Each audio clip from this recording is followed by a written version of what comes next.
Shabbat Shalom. Hello, everyone. As you can see, I'm in a new place. I'm actually at the JF&CS office in Waltham. That is where I'm going to be doing many of these videos from now on as we start to figure out how we can reopen. We still have a lot of digital online Zoom programs, so definitely keep your eyes out for that, although this Saturday we do not have a Torah study. So just enjoy that Shabbat kind of on your own, doing whatever you want. Anyway, don't have any magazine. Got our Tanakh. I got my kippot. Today I'm going to wear, I think I've worn this one in a while, the big Star of David on it. So I'm going to put that on.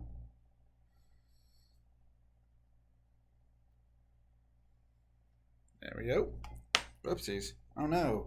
Okay, well, hopefully it'll stay on. I won't be moving a whole lot. To begin, as always, we say our prayer. Baruch atah Adonai Eloheinu melech haolam asher kidshanu b'mitzvotav v'tzivanu la'asok b'divrei Torah. Today we are reading a Torah portion.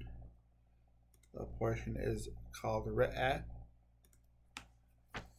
And let me find where we are reading.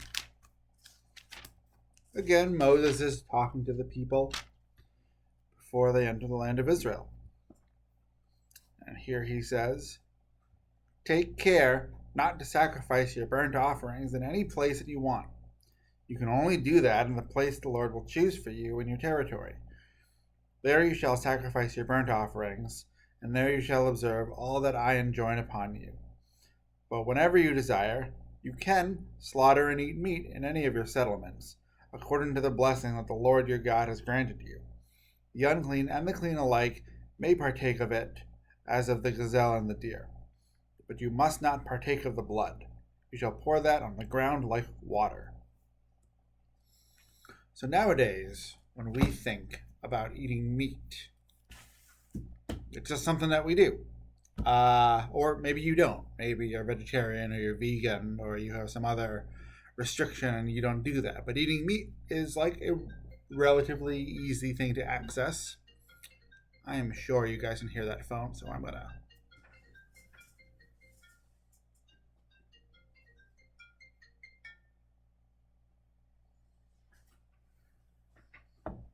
Hi, sorry about that. Anyway, but back in Torah times, eating meat was something that they only did because God told them that they could. It wasn't seen as such a natural thing as it is now because we're so used to it. But initially it was, you can eat meat if you sacrifice it to God. And you can only sacrifice it at the temple. Because if you're not at the temple, how are you going to sacrifice? You need that place to do the special steps involved. But here Moses is telling the people new rules. You can eat meat whenever you want, but it isn't a sacrifice unless it's at the temple. So he's making a distinction between eating meat for a meal and eating meat as part of a ritual to God. And I like the idea of saying a special ritual happens here in one place. There might be other places where it happens, and that's okay. But it's only really special in one location, or maybe a few locations. And I think that there are a lot of ways that we can relate to that. There are a lot of things that we can do, but it feels right to do in a certain place. For example, now I'm in an office. It feels really good and more natural for me to do work. If I'm at home, it's harder for me to do work. I don't work from home very well. I've obviously needed to adapt, but I like to work in an office. It helps me to be in that right location. There can also be stuff like summer camps sometimes have songs associated with them, and you can sing those songs wherever you want, but those songs have a special meaning if you're in that campsite or if you're with the community you learned them with. Same with like school songs or school cheers. You can do them wherever, but if you're in a certain place, it carries special meaning. So I wonder what are the things in your life that you like to do, that you want to do, but maybe that carries a special meaning if you're able to do them in a certain place. It means more to you. Or like me in work, it feels more natural to do in one place, even though you sometimes need to do it in other places. So you can think about that while we listen to the Misha Berach. It is a song for healing.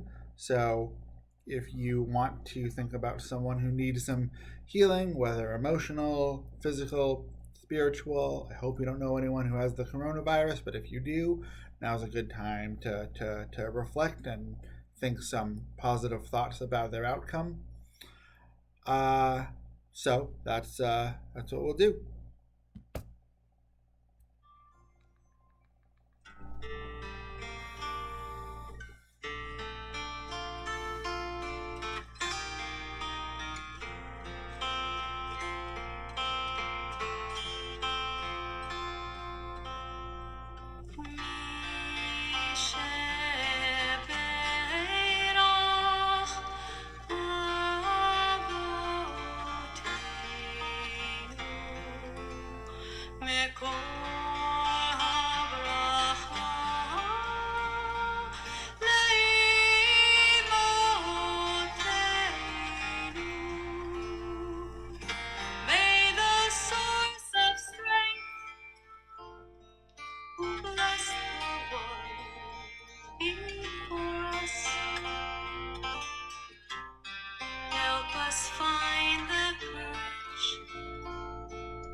Okay, so thank you everyone for joining me.